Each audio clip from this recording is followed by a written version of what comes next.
बहुत ही रोचक और हृदय में ज्ञान उत्पन्न करने वाली कहानी। एक भिखारी किसी किसान के घर भीख मांगने गया। किसान की स्त्री घर में थी, उसने चने की रोटी बना रखी थी।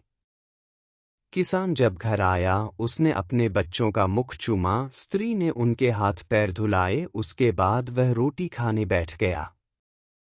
स्त्री ने एक मुट्ठी चना भिखारी को डाल दिया, भिखारी चना लेकर चल दिया। रास्ते में भिखारी सोचने लगा, हमारा भी कोई जीवन है? दिन भर कुत्ते की तरह मांगते फिरते हैं, फिर स्वयं बनाना पड़ता है। इस किसान को देखो, कैसा सुंदर घर है। घर में स्त्री है, बच्चे हैं, अपने आप अन्न पैदा करता है, बच्चों के साथ प्रेम से भोजन करता है। वास्तव में सुखी तो यह किसान है। इधर वह किसान रोटी खाते खाते अपनी स्त्री से कहने लगा, नीला बैल बहुत बूढ़ा हो गया है, अब वह किसी तरह काम नहीं देता। यदि कहीं से कुछ रुपयों का इंतजाम हो जाए तो इस साल का काम चले। साधुराम महाजन के पास जाऊंगा, वह ब्याज पर दे देगा। भोजन करके वह साधुराम महाजन के पास गया। बहुत देर चिरौरी विनती करने पर 1 रुपया सूद पर साधु ने रुपए देना स्वीकार किया।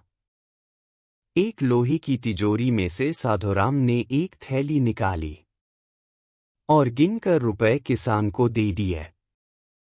रुपए लेकर किसान अपने घर को चला। वह रास्ते में सोचने लगा, हम भी कोई आदमी हैं, घर में 5 रुपये नकद नहीं। कितनी चिरौरी विनती करने पर उसने रुपए दिए हैं। साधु कितना धनी है, उस पर सैकड़ों रुपए है। वास्तव में सुखी तो यह साधु राम ही है। साधुराम छोटी सी दुकान करता था, वह एक बड़ी दुकान से कपड़े ले आता था और उसे बेचता था। दूसरे दिन साधुराम कपड़े लेने गया, वहां सेठ पृथ्वीचंद की दुकान से कपड़ा लिया। वह वहां बैठा ही था कि इतनी देर में कई तार आए। कोई बंबई का था, कोई कलकत्ते का, किसी में लिखा था 5 लाख मुनाफा हुआ, किसी में 1 लाख का। साधु महाजन यह सब देखता रहा। कपड़ा लेकर वह चला आया। रास्ते में सोचने लगा, हम भी कोई आदमी हैं, 100-200 जुड़ गए, महाजन कहलाने लगे। पृथ्वीचंद कैसे हैं, एक दिन में लाखों का फायदा। वास्तव में सुखी तो यह है। उधर पृथ्वीचंद बैठा ही था कि इतने ही में तार आया कि 5 लाख का घाटा हुआ।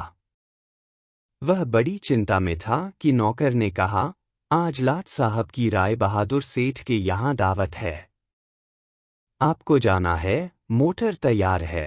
पृथ्वीचंद मोटर पर चढ़कर राय बहादुर की कोठी पर चला गया।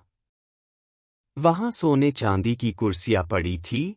राय बहादुर जी से कलेक्टर कमिश्नर हाथ मिला रहे थे। बड़े बड़े सेठ खड़े थे।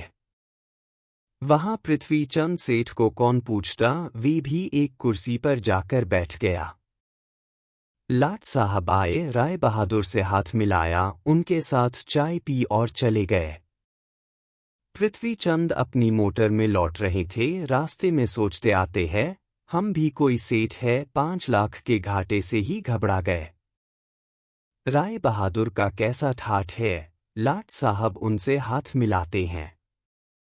वास्तव में सुखी तो ये ही है। अब इधर लाट साहब के चले जाने पर राय बहादुर के सिर में दर्द हो गया। बड़े बड़े डॉक्टर आए, एक कमरे वे पड़े थे। कई तार घाटे के एक साथ आ गए थे। उनकी भी चिंता थी, कारोबार की भी बात याद आ गई। वे चिंता में पड़े थे, तभी खिड़की से उन्होंने झांक कर नीचे देखा। एक भिखारी हाथ में एक डंडा लिए अपनी मस्ती में जा रहा था। राय बहादुर ने उसे देखा और बोले, वास्तव में तो सुखी यही है, इसे न तो घाटे की चिंता न मुनाफे की फिक्र, इसे लाट साहब को पार्टी भी नहीं देनी पड़ती, सुखी तो यही है। शिक्षा। इस कहानी से हमें यह पता चलता है कि हम एक दूसरे को सुखी समझते हैं, पर वास्तव में सुखी कौन है, इसे तो वही जानता है। जिसे आंतरिक शांति है, जिसे आंतरिक सुकून है। आप चाहे भिखारी हो चाहे करोड़पति हो, लेकिन आपके मन में जब तक शांति नहीं है तब तक आपको सुकून नहीं मिल सकता।